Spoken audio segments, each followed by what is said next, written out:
Assalamualaikum. Waalaikumsalam warahmatullahi wabarakatuh. Apa kabarnya anak-anak? Baik, Bu.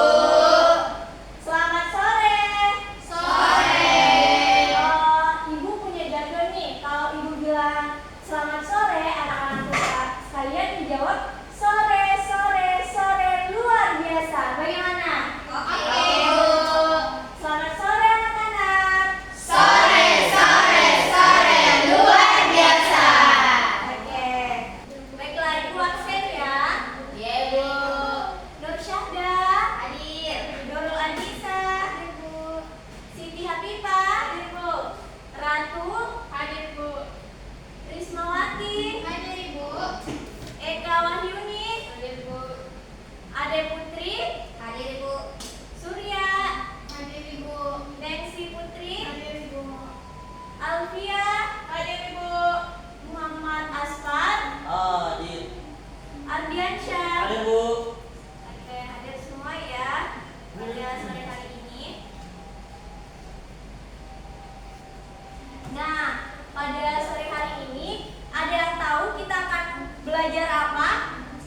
Bahasa Indonesia. Bahasa Indonesia, Bu. Dengan judul tema Sehat olahraga, Bu. ya betul sekali. Pada sore hari ini kita akan membahas mengenai sehat olahragaku pada bab 8. Nah, sebelum memulai pembelajaran pada hari ini, Ibu mau anak-anakku sekalian dulu melakukan ice breaking. Oh, iya. Tangan ke atas. Oke. Oke, paham Oke, semuanya? sip. Oke, silakan berdiri. Berikutnya, sampai 3, setelah itu dimulai. 1, 2, 3. Tangan ke atas menggapai bintang, tangan ke samping burung yang terbang, tangan ke depan ikan berenang, duduk yang rapi siap berdoa. Baiklah, ketua kelasnya Alfia, silahkan dipimpin doanya. Sebelum belajar, mari kita berdoa terlebih dahulu. Bismillahirrahmanirrahim. Rabbi zidni ilman warzuqni fahman. Amin. Oke, semuanya naikkan bukunya, buka bab 8 dengan judul cerita Garuk-garuk. Nah, Ibu mau bagikan kertas dulu ya kepada kalian.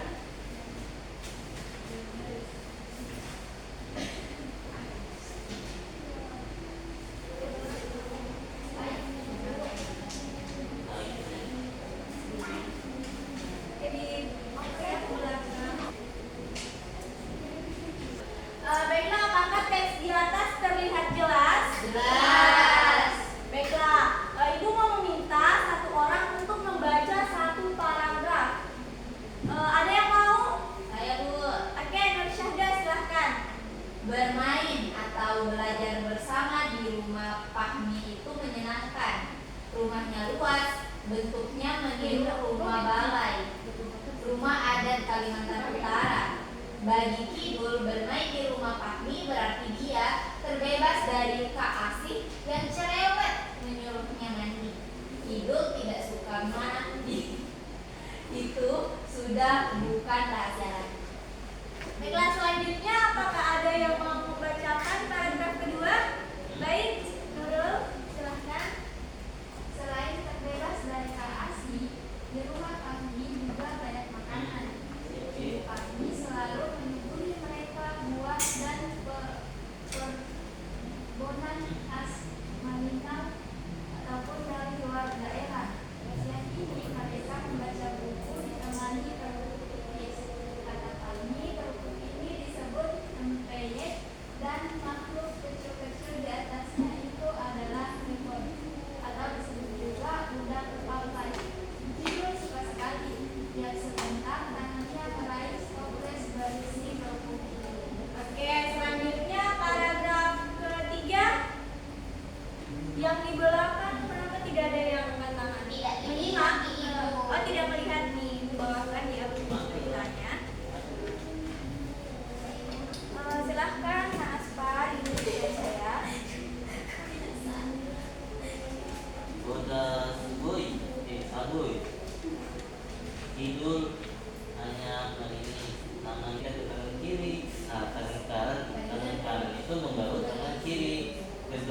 tangannya terlihat memerah.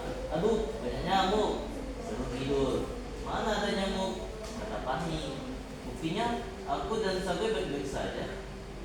Makanya gatal-gatal itu Kidul terus bertambah. Sekarang lehernya juga terasa gatal. Tangannya kini malah lebih sering menggaruk daripada memegang rempeyek. Karena Sagoy dan Fahmi makin sering meledeknya, Kidul memutuskan untuk pulang saja. Ibu Fahmi memutuskan rempeyek untuk dibawa pulang. Tiba di rumah, Kidul cepat-cepat masuk kamar supaya Kak Asih tidak melihatnya. Apa daya, gatalnya tidak kunjung hilang. Makin digaruk, makin gatal. Tidak tahan, Kidul mengadu kepada ibu. Ibu dan Kak Asih terkejut melihat tangan Kidul yang lecet-lecet. Sebelum Kak Asih bersuara, ibu sudah berkata tegas, "Kita harus ke dokter." Dokter Tuti yang memeriksa Kidul menyapa dengan ramah, "Ini sepertinya alergi. Tadi makan siangnya pakai apa? Telur? Udang?" Tiba-tiba Kidul teringat makhluk kecil-kecil di atas rempeyek. Itulah penyebabnya. Jadi bukan karena tidak mandi, tanya Kidul gembira. Dokter Tuti, bukan berarti tidak mandi itu bagus. Lecet-lecetmu ini bisa menjadi infeksi parah karena kuman-kuman yang ada di kulit. Kita mandi supaya tubuh kita bersih, bebas dari kuman. Aduh, ternyata Kidul betul harus mandi. Mungkin dia harus memikirkan cara mandi yang berbeda supaya tidak membosankan. Setelah mendengar cerita dari teman-temannya, ibu mau anak-anakku sekalian mengerjakan tugas yang belahan. Ini bisa ditulis di kertas yang tadi ibu bagikan, kemudian dijawab. Ibu beri waktu 2 menit ya. Ibu.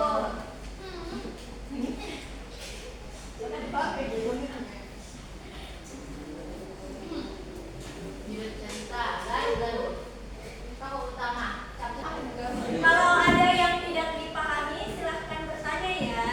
Iya, Bu. Kita lanjut dulu di penyebab sakit. Nah, di cerita garuk-garuk tadi, Kidul kenapa? Karena alergi. Nah, materi selanjutnya yaitu penyebab penyakit. Siapa yang tahu kenapa orang bisa terkena penyakit? Apa penyebabnya? Imun.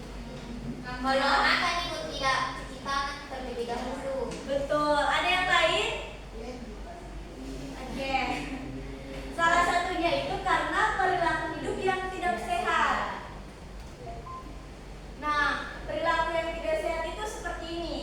Tidak mencuci tangan sebelum makan, jarang sekali menggosok gigi, jarang mandi, makan makanan yang tidak sehat, jarang minum air putih, sering begadang, tidak pernah menyisir rambut, jarang kusut, dan yang terakhir membiarkan kuku panjang sehingga ada banyak bakteri yang terdapat dalam kuku kita. Nah, itulah tadi penyebab seseorang bisa terkena penyakit. Nah, bagaimana agar supaya seseorang itu tidak mudah terkena penyakit? Nah, di sini ibu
dalam tubuh kita.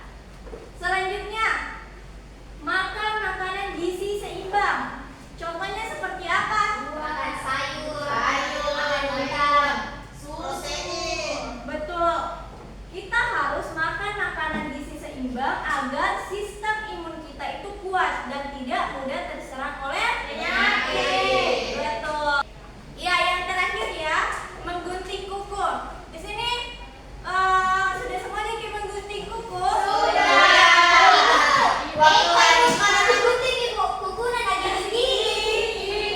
Itu tidak baik ya, karena di kuku itu ada banyak bakteri. Ya, Oke, tugas terakhir dari Ibu.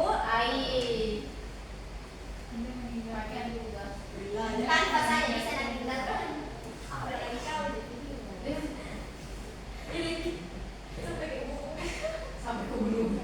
Oke, lanjut ya. Ibu mau anak-anak sekalian mengerjakan tugas ini. Pasangkan gambar di bawah ini sesuai dengan keterangannya. Ibu mau disambung ya dengan tugasnya ini tadi? Ibu kasih waktu 2 menit ya untuk mengerjakan. Bagaimana anak-anak? Sudah selesai? Sebagai kesimpulan kita hari ini, ada yang tahu, ada yang bisa menjelaskan apa yang kita harus lakukan agar terhindar dari penyakit, dan penyakit apa saja yang bisa menjangkit kita kalau kita tidak menjaga pola hidup sehat. Ada yang mau? Satu orang deh. Siapa Ibu? Saya Pak Syahda, silahkan naik nak.